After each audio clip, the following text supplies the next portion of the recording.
Well, hello and welcome to Watch What Crappens. This is part 2 of a 2-part recap. If you're like, hey, wait a minute, I didn't hear part 1. Guys, it's because we put out a lot of recaps. Go back and listen to part 1, okay? It's before this one. Bye. Enjoy the show. So Andy's like, Sutton, you told Bose in Malibu you found suspicious that Keely had never been married or had children before. And Sutton's like, and we see some unseen footage of Bose telling Sutton this. And she's like, oh, God, wow. When you see that, you kind of want to just like flag it. Am I right? With a big red flag, red flag, but totally supportive of you. And Andy's like, do you stand by it? She's like, well, me and Dayton don't go so well. So, man, it makes me nervous when men have not been married and are approaching 50. I mean, do you have commitment issues, Andy? I mean, that's all I mean by it. He's like, I've never been married. Yeah, and look at you. Look at you right now. A grown Peter Pan with children. Okay, how do you feel about that? And he's like, I have commitment issues, which is kind of her point.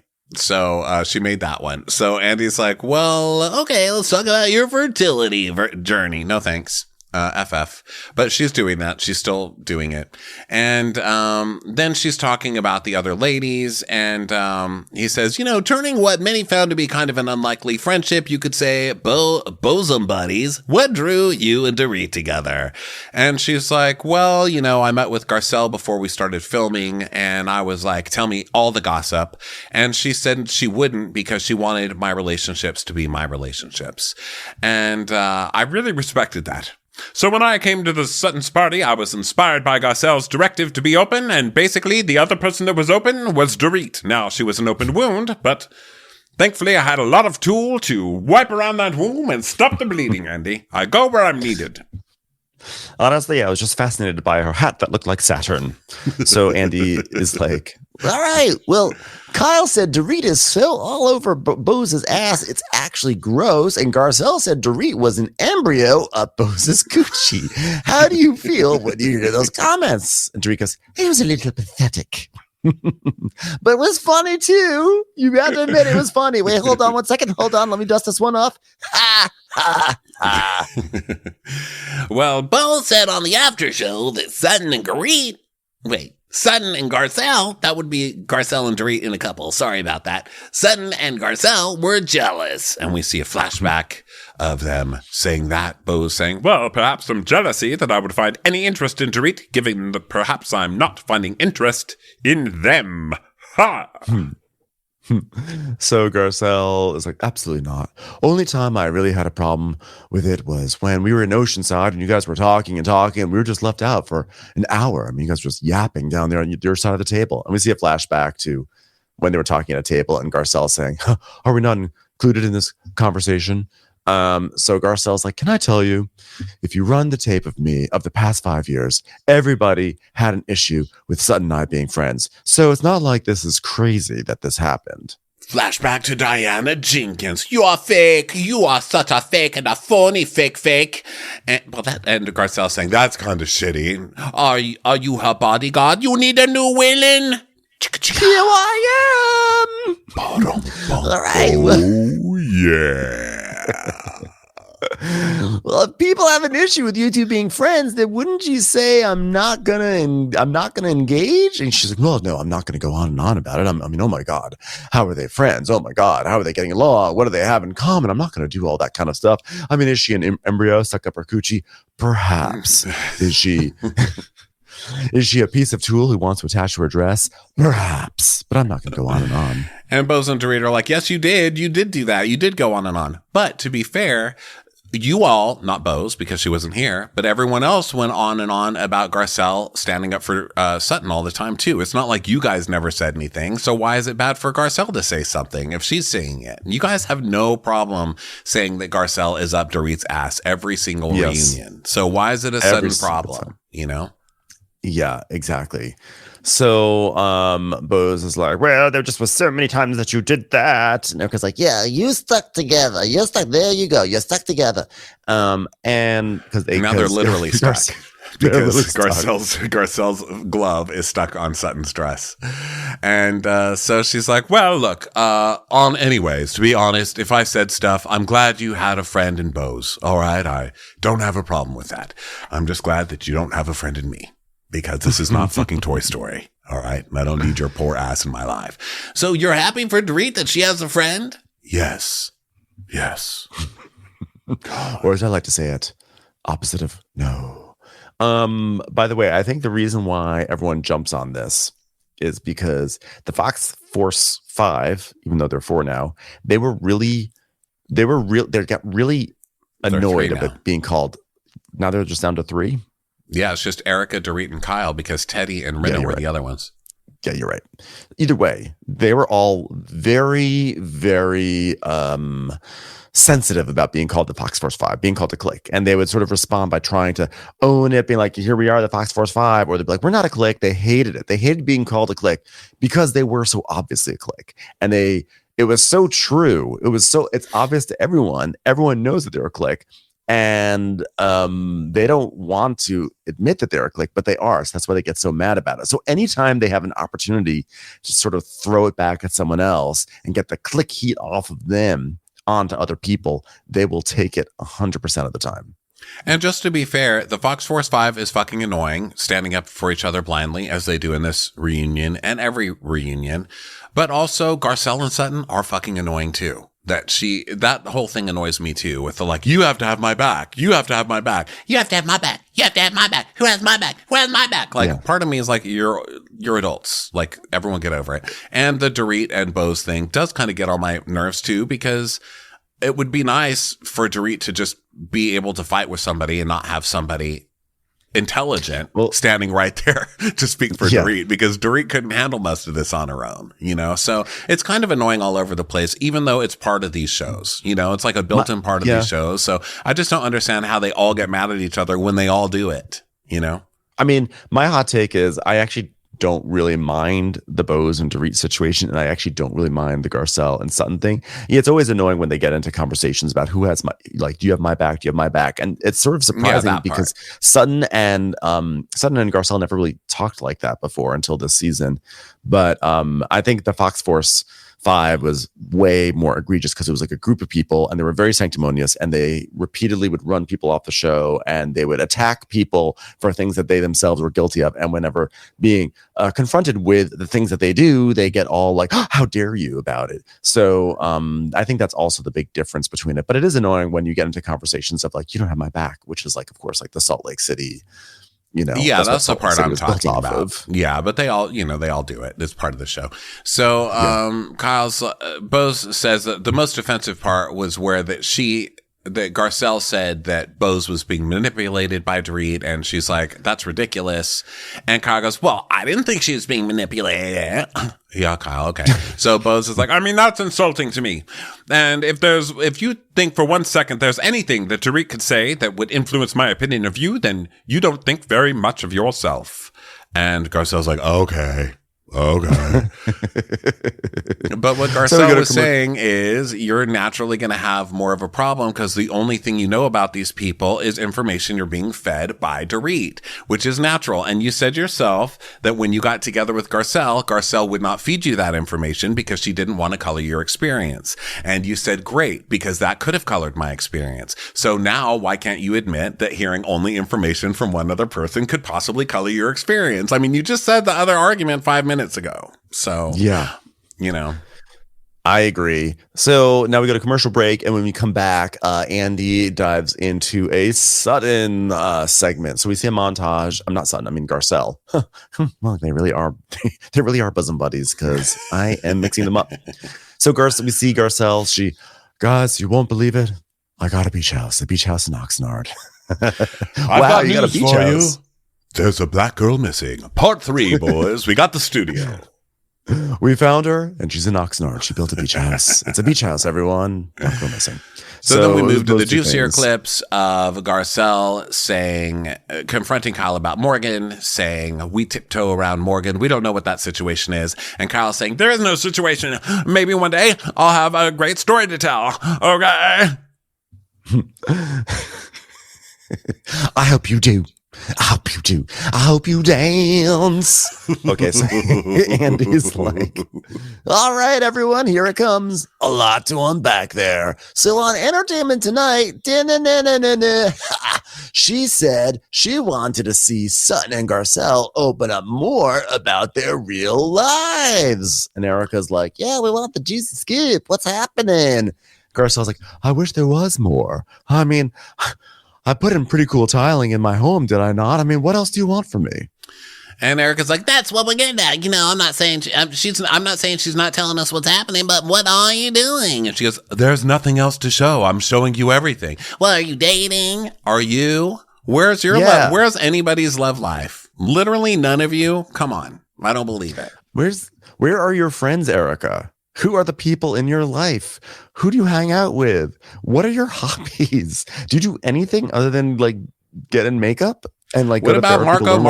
What about your default to the Marco case? It's going to get you in trouble again. What about you being sued for another $24 million because someone's about to prove that your ass knew all what Tom was doing all along to fund your stupid career? Come on.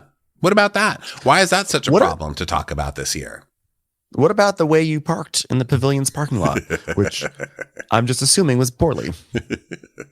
I don't. So no Garcelle's I'm just saying. So Garcelle's like, listen, what do you want me to show? And Andy's like, dating. And they're like, yeah, are you getting a little? And she goes, no. I mean, I went on 2 dates with somebody. And so Andy's like, what do you guys want to see? And she goes, yeah, what more do you want? Like, there's nothing I'm not showing. And, to be fair, Garcelle is showing what's going on in her life. She's been building a house for 3 years. She's been working and producing films and acting and a ton of stuff. I mean, she's busy. She is showing what she's doing. It may not be the most exciting content, but she is doing something. And I would venture to say more than most of you. Yeah. And so Erica's like, no, I guess I just wish you were more interesting, I guess. And then Bo's like, oh, damn. Well, we can't all be living off the backs of orphans and widows, Erica. We can't all be embroiled in scandal. And Garcelle's kind of like, I already had my scandal. I've already been through this. I did this. That's passé. You're like, I'm farther ahead than you are. I've figured out my life and I'm like doing things with it. Well, she makes a good point where she's like, my divorce was before I came on the show and I was very open about it. I talked about the divorce. I talked about what happened. I talked about my feelings. I talked about my revenge on my husband. I talked about how it made my kids feel, how my kids are still dealing with it. Like, what the fuck? It's not like I didn't talk about it. What about yours, Erica? You're fucking lying, talking about not seeing Tom anymore and having nothing to do with any cases and saying you're completely out of the woods and all of this. What the fuck? And honestly, okay, I will even say this. If she does not want to talk about these horrific scandals in her life, I mean, obviously we want to hear about it, but I'm just putting that to the side. There was stuff that this was Erica's life on the show even before the scandal. We don't see her with her son.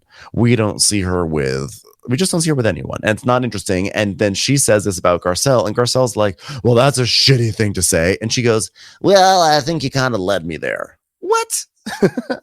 You can't blame Garcelle for what you just said. And she's like, well, I thought we were in a better place. She goes, well, we are. She goes, no, we're not. If you say something like that. She goes, well, I think so. Our experience, my experience, Kyle and Dorit's experience going through all these really ugly public divorces and coming apart. She was like, what do you want me to do? Like, it's not my fault my ugly divorce came earlier. You want me to like date someone for, have a fake relationship just so I could break up with them to be on the show? Yeah, maybe she could just date a man 50 years her senior for his money and then, have a big fake pop career that she's paid for and then have it all come crashing down when it turns out she's been married to a fucking criminal the whole time. Like, not everybody gets that exciting of a life, Erica, okay? She wasn't pulled off a pole and put on a pedestal. Like, what the fuck do you want? So Garcelle's like, well, I was open. I've been open, and Kyle's like, well, my issue with you is that you say Kyle's not been showing us her life and I've showed so much of my life, Have you? Really? She talks about her sisters. Really? Yeah, you've thrown your sisters under the bus. You've had no problems talking openly about their problems and their shit going on, but we haven't really heard that much. We still don't know why you left your husband. We still don't know if he cheated. We still don't know if he's even dating anybody. We still don't know if you're dating Morgan. We don't know what's going on with your children. Well, what the fuck are you talking about, Kyle? Yeah, I will allow that Kyle has shared stuff in her life in the past, but now that there's something actively happening in her life that she won't talk about it when she was so vicious and relentless with other people on this show that she has that since left because they just couldn't even deal with it anymore. It was like not worth it to them. Lisa Vanderpump, Denise Richards, others, like that's where it's frustrating. It's not that like just because you shared something 5 years ago doesn't mean that you're off the hook for not like really avoiding what's going on in your life this season, And, right. And so Kyle, as though she sees this as an opening where she can deflect from her shit and just attack Garcelle. Right, because nobody wants to see more from Garcelle. That's not the point. They're calling Garcelle boring because Kyle doesn't want to answer whether she's a lesbian right now. That's it. That's this whole thing, and everybody knows it. And Kyle's doing this like, well, what do you want me to tell you? What more do you want from me? Ah! Like having this big fit. And Erica goes, yeah, that's how we feel. We've just been so open. We've been so destroyed. You destroyed your damn self. Okay, you destroyed your damn self and your husband destroyed you. So stop with this. So Kyle's like, I mean, literally tuning the camera out and never even thinking about the cameras being there. Do you have my right side or my left? Okay, do it again. I mean, that's how much we've done this. Okay. Kyle saying, oh my God, do you realize like I'm not even thinking about the cameras being there? Let's rewind to the top of the episode. Dorit, how did you not know they'd catch you smoking on camera? Our cameras are there. We all know the cameras are right there. So she's both very aware of the cameras, but she tunes them out. She doesn't remember they're even there. So Garcelle brings up that last year Morgan was part of the show and they met her. So what's the problem with bringing that up? And so we see the flashback to Kyle tattooing the K onto Morgan and being like, I tattooed the K on you. She mean, yeah, she stalked me. Yeah, I made a couple albums about her. Stalker. Bitch with the clip-ons. Well, I mean, Listen, Morgan did not sign up for the show. She did not want to be part of it. And she's not part of the cast. And Garcelle's like, well, she didn't sign up this season, but she was on before. She's fair game. And Kyle's like, okay, she came on as a favor to me because I wanted her to come on as a favor to me to be someone on the show for no reason because there's no relationship between us. What was the favor? Why did you want her on the show then? Because what ensued after that created a lot of anxiety for her. She didn't ask for this life, and I'm trying to be respectful of someone who didn't sign up for it. Your son didn't want to be part of the show this season, and I respect that. I'm actually very hurt by you this season. Like, well, I was hurt by you. Okay, now I have to say, just to be fair, because Kyle makes me fucking crazy, I like that Dorit asks her about this. Not Dorit, Garcelle asked her about this. But it did get old. It got to be too much for me, where I was just like, oh, okay, like this final one of like, let's talk about Morgan again. Like, enough. You've already done it 2 other times this season. She said she doesn't want to talk about it. Like, I get how Kyle wouldn't want to talk about it and how she would be annoyed. But I also get that you were the one who brought it on camera in the first place, But I did think Garcelle went a little far with that, personally. I mean, I think that like in normal life, if it was just like a group of friends, she did go far. But for this show, I don't think so, because Kyle is happy to use the platform to talk about who Mauricio is like banging or whatever and talk shit about Mauricio. And by the way, and as she should. Because which is her right. Yeah, I agree. Yeah, as she should. I fully support that. But then what it is that Kyle paints a picture of herself in a certain way, and Garcelle's like, well, but you have to but there's more to this story, and you're just creating a narrative on this platform that's going out to America. But what's the rest of the story? And it's like frustrating that they have to tiptoe around. Kyle never has any problem asking nosy ass questions about people, but suddenly you can't ask nosy questions to Kyle. And I think that especially about sexuality, as you already brought up, Denise and Brandy's lie that Kyle brought Brandy on to tell. So like in a normal social situation, Garcelle's being tacky as fuck. But honestly, I think that at the end of the day, Garcelle does not really care about Kyle, so she's just happy to make Kyle uncomfortable. I think she's always enjoyed doing that. She enjoys needling Kyle. She enjoys watching Kyle get into a kerfuffle, and I like that. It's time for a commercial. It's time for a Crappens commercial. So basically this turns into Garcelle saying, look, this is something everybody's talking about. You're in all the magazines on purpose. So it would look hypocritical for everybody here to just ignore it. Like, why aren't we allowed to ask? And then you go on after you pretend you're okay when we're shooting it. Like I made that lesbian comment at the Chuck E. Cheese and you laughed about it. And then we see the clip of her being like, Kyle, Be who you want to be. If you want to be a lesbian, be a lesbian. And Kyle cracking up.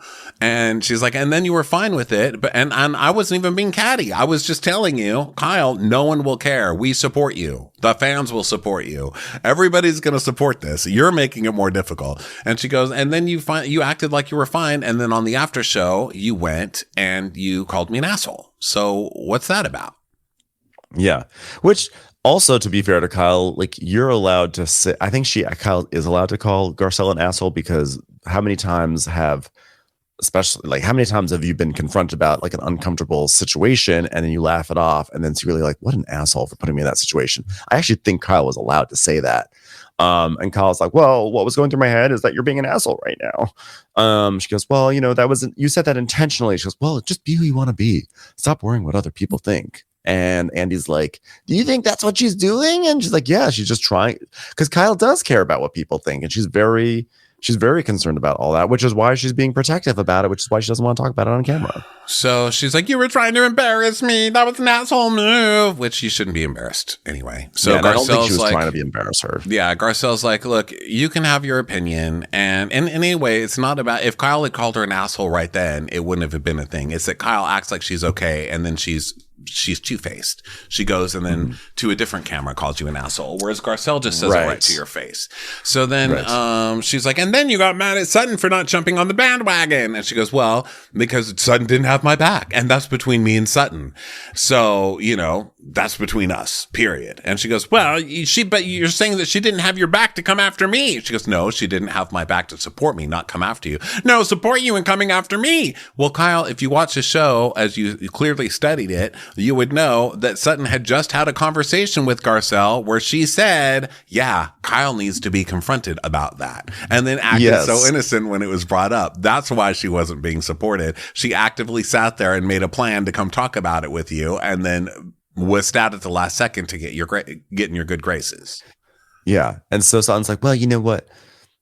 She didn't want to talk about Morgan and she wanted to bring that up. So I didn't bring it up. Well, if Morgan had not been on the show prior, then I think it would have been okay to say, well, it's part of my life. That's off the table. And Kyle goes, but that's not her place. She didn't sign the contract to be there. I did. But again, it just never, I don't feel like, I'm sure if we go back, we can find plenty of times where Kyle has a lot to say about people. I mean, honestly, everything with Denise, and I always go back to the Denise thing, because I feel like the Denise like witch hunt was really one of the most like gross things that clique ever did. And here they are on camera.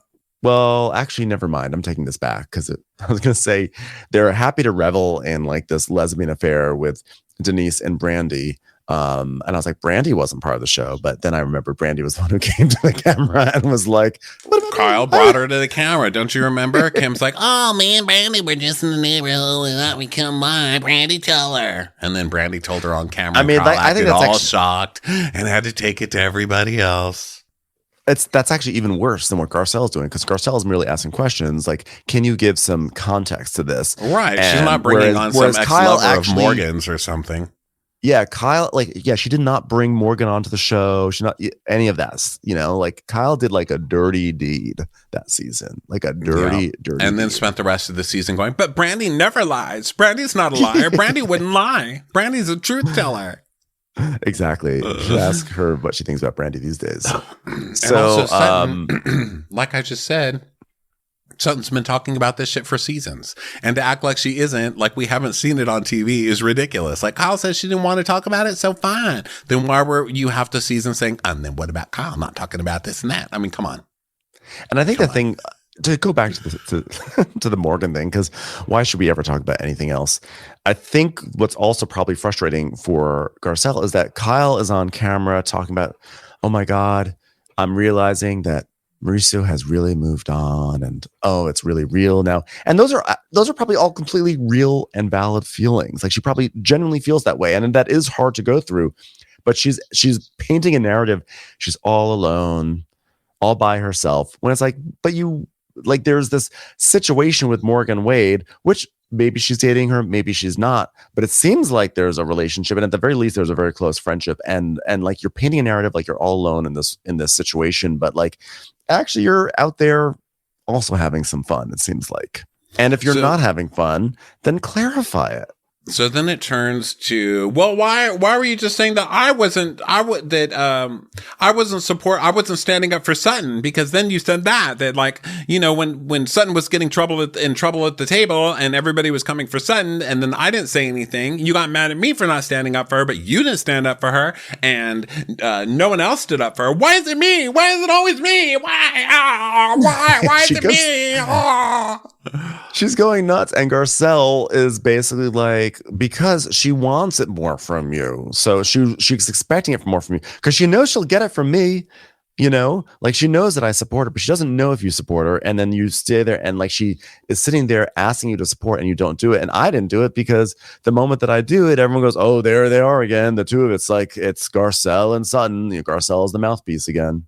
Yeah, I think Garcelle is kind of so thrown off by all of this that she's not really standing up for herself very well, you know, because she's not pointing out a lot of things that are going on. Like she didn't point out what you just said, which is I'm always standing up for Sutton. I was giving Sutton a chance to see if you were going to stand up for her or not. If I didn't stand up for her for one scene out of 9 million scenes, and you didn't.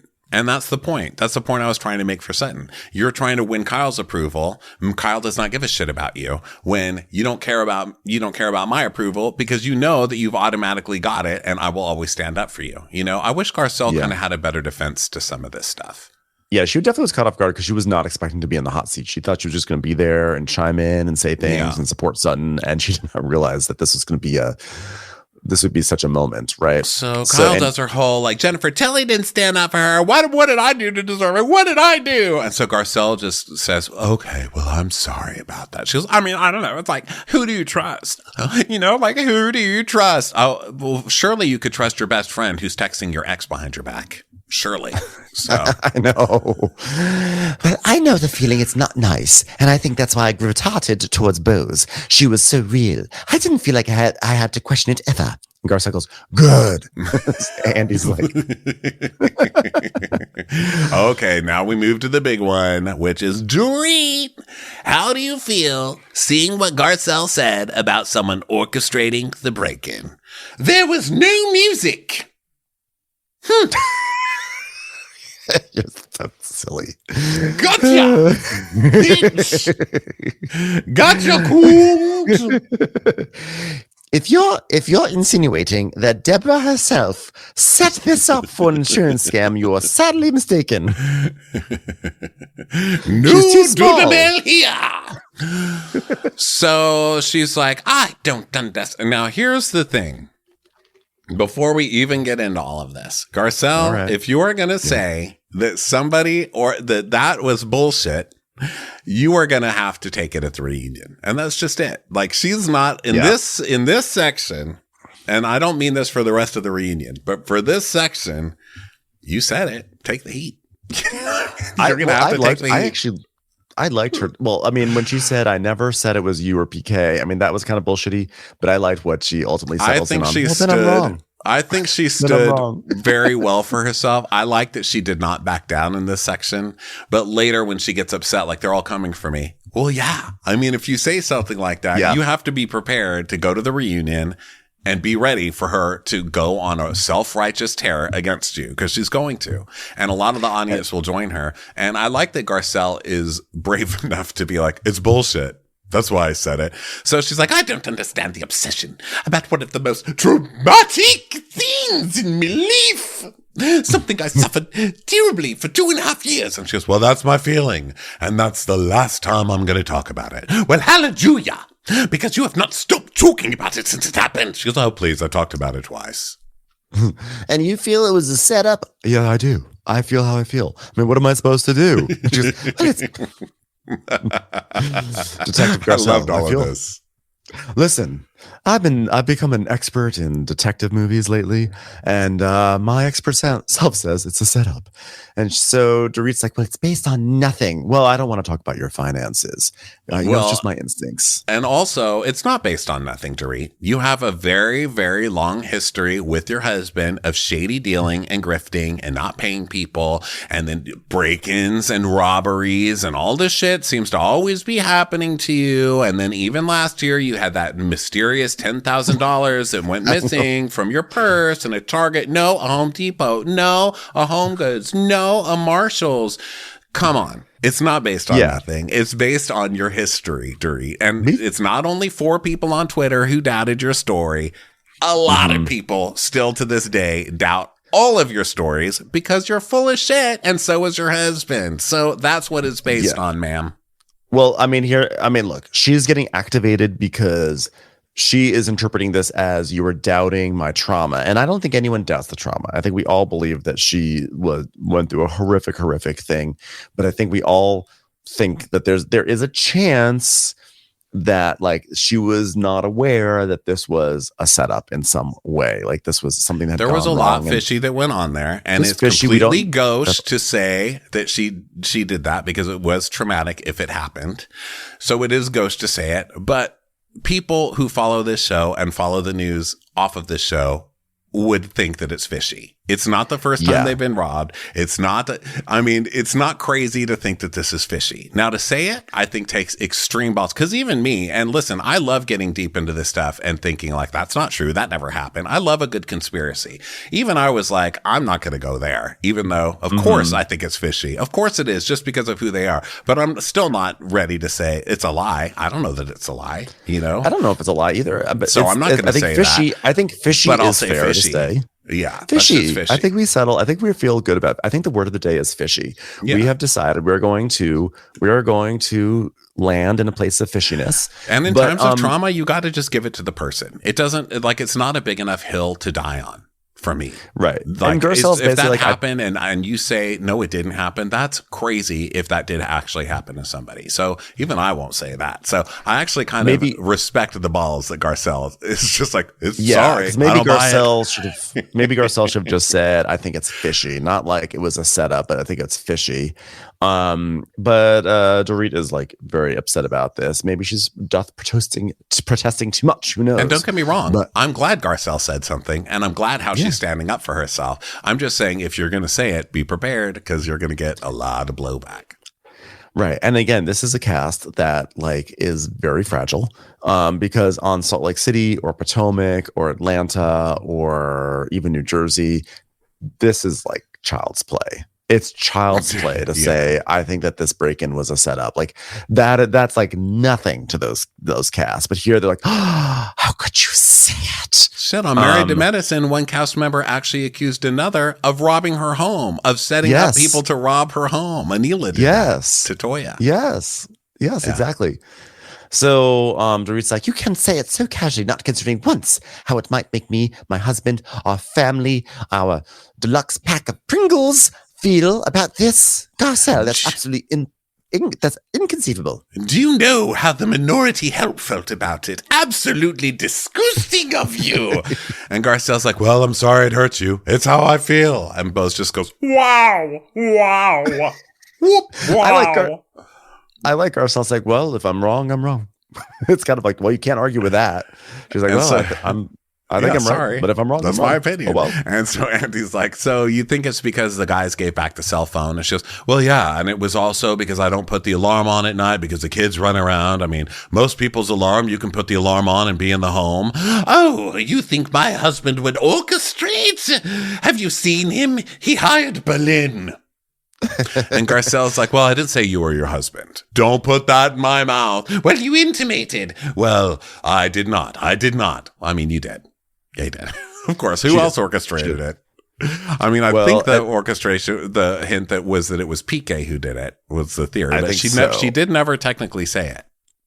Yeah, I agree. And Garcelle's like, no, I said that I don't think Dorit knew anything about it. And we do see a flashback of her saying, I don't think Dorit knew anything about it, but something is going on there. And Garcelle's like, you know what? I'm done talking about it. This is how I feel. And this is how I feel. And Dorit's like, well, I'm going to at least tell you how I feel. And she goes, well, I know how you feel because you never shut up. Listen, my husband must be a sociopath and not give a shit about his family whatsoever, that he would send men into our home at night with my children sleeping in the house. And he would put me through that trauma. I mean, the only person who would ever do such a thing would have to be such a severe alcoholic to be so in a not a proper place of thinking to do such a thing. And if there's one thing that we know about PK, I can't talk about it, unfortunately. So next question. Yeah. And for Dorit to say, oh, he must be a sociopath and not give a shit about his family whatsoever.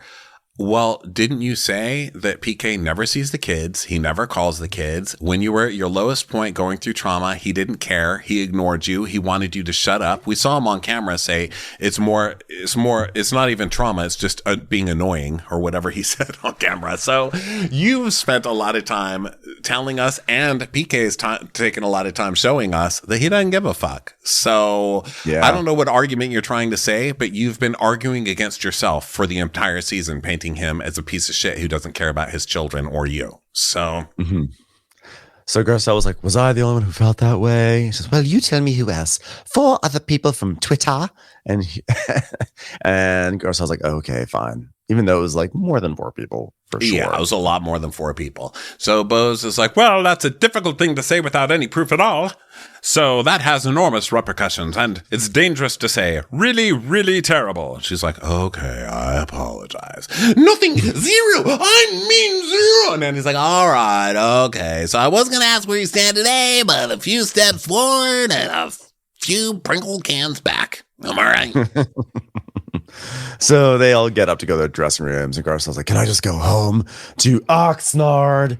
And so then they all go into their dressing rooms, and Sutton is like, well, everybody hates me. Like, everybody, I think I'm going to start to cry. And Kyle's like, oh, we haven't even started on you yet. Yeah. You're fine. Yeah. You have a long reunion ahead of you, ma'am. So Garcelle is upset, and Sutton comes to check on her, and she's like, look, I'm damned if I do. I'm damned if I don't. I can't say how I feel. I can't say how I think. I have to tiptoe, and I'm not doing it. Now, look, I agree that this was not great for you, but this is kind of the first time Garcelle's really taken heat in a reunion. Mm-hmm. And at this point, I don't know what happens the rest of the reunion, right? But at this point, I'm like, buck up. Because you're a Real Housewife, and if you're going to go say that you think someone's robbery was bullshit, you have to be prepared for this. You can't be like, oh, I can't believe it. Come on now. Like, stick with it. We're rooting for you. This is kind of a Vanderpump moment where I'm like, I'm rooting for you. Do not go down. I'm rooting for you. So part of me is like, buck up, get back in the ring, and let's go. I know they needed someone really tenacious, so I'm about to sneeze. So you talk. Okay, so now we go to Bose and Dorit talking, and they're talking about Garcelle, obviously. And she's like, oh, this Garcelle situation. I mean, this is not casual. We're talking about a crime. Welcome to the Real Housewives of Beverly Hills, babe. I mean, welcome to Real Housewives in general. This is not unheard of here. And she's like, you can't say those things without repercussions, which I get. And then Garcelle is going like, I'm the bad guy. And Sutton goes, oh, don't worry. We're the bad guy. We're the bad guys.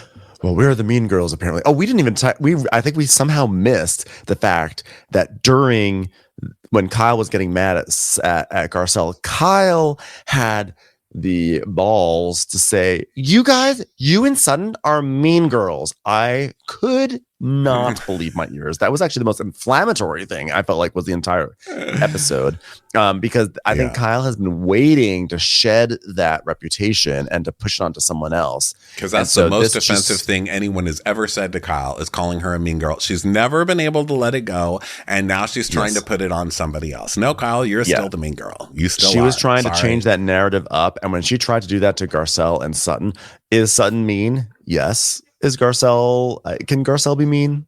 Yes. Are they mean girls? No.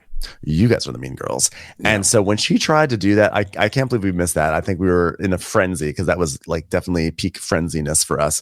But when she said that, I was like, you have to be fucking kidding me. That actually bothered me more than Erica saying that Garcelle was not interesting, because there is some truth in Erica saying it. It's just we don't feel like Erica should be the one to say it. And also we don't feel like that should be something that Garcelle should be prosecuted over. However, Kyle calling Sutton and Garcelle mean girls, that was wildly offensive to me. So Garcelle's like, well, I'm not taking that on. You can say anything you want, but I'm not taking it because I know who I am. And when she said, be more interesting, oh, fuck you, Erica, fuck you. Because I'm not going through a divorce, because I didn't have criminal activity, that I work, that I'm self-made, that I don't have a rich husband, that I wasn't born with the silver spoon in my mouth. Yeah, that's what you need to say out there. Yeah, say that on the You don't need to stage. say that in here. You need to say that right to their faces, because fuck those ladies for saying that shit to you. And you're absolutely right in this defense. And this is what you need on the stage, man. Yeah, this is when it's time for her to shoot the moon. And Sutton goes, well, you know, to be fair, she doesn't have a rich husband either. I'm sorry. Go ahead. Fuck her.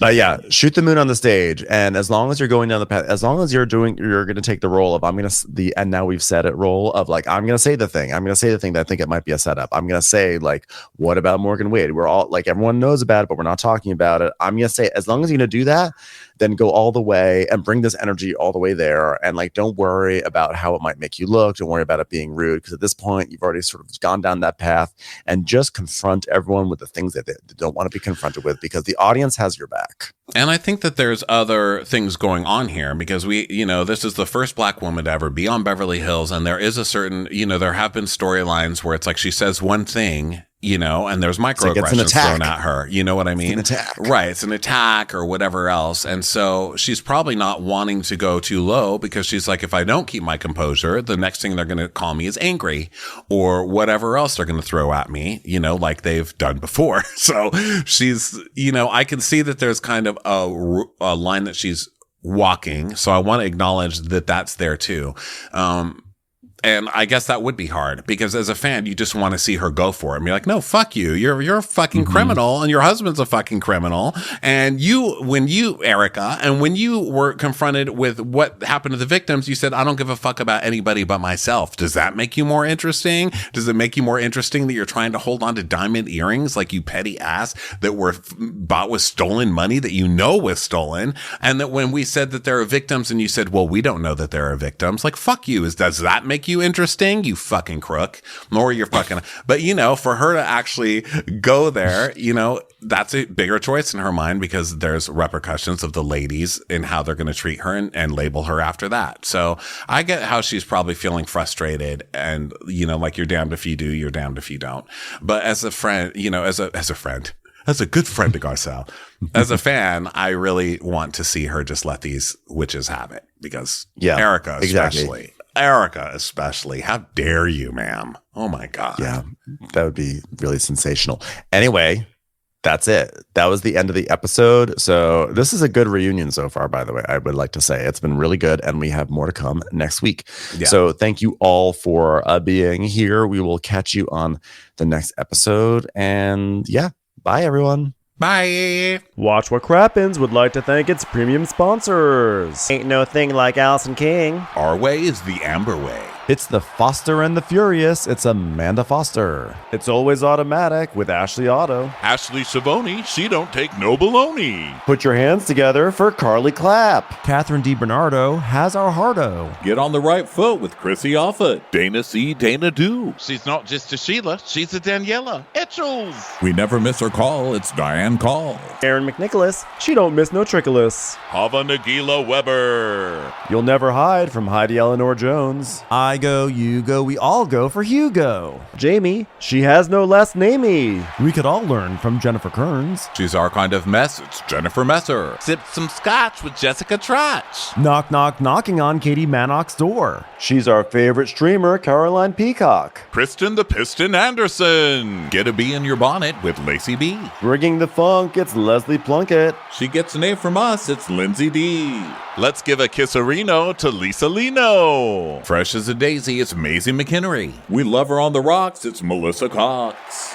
Megan Berg. You can't have a burger without the Berg. This is Livin' with Michelle Vivian. I love ya, Olivia Williamson. Tastier than Flanderson, it's Rachel Manderson. She sure is swell, it's Raquel. Yes, we canna, it's Savannah. Cast a spell with Shannon Spellman. Let's share with Sharon Eldridge. The Bay Area Betches. Betches. And our super premium sponsors. She's VVIP, it's Amanda V. Can't lose when you're with Amy Baldwin. Somebody get us 10 cc's of Betsy MD. We're taking the gold with Brenda Silva. Let's get real with Caitlin O'Neill.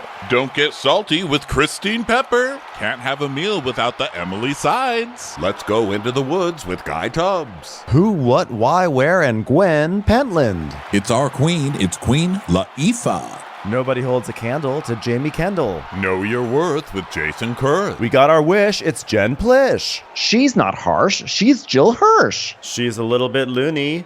Junie. My favorite Murdo, Karen McMurdo. She gets an A, it's Kelly B. We love him madly, it's Kyle Pod Shadley. We're ride or die for Lisa Ryder Barron. She's a whiz, it's Liz Sarthy. Always killing it, it's Lola Alkalani. The incredible edible Matthews sisters. She eases our woes, it's Melissa St. Rose.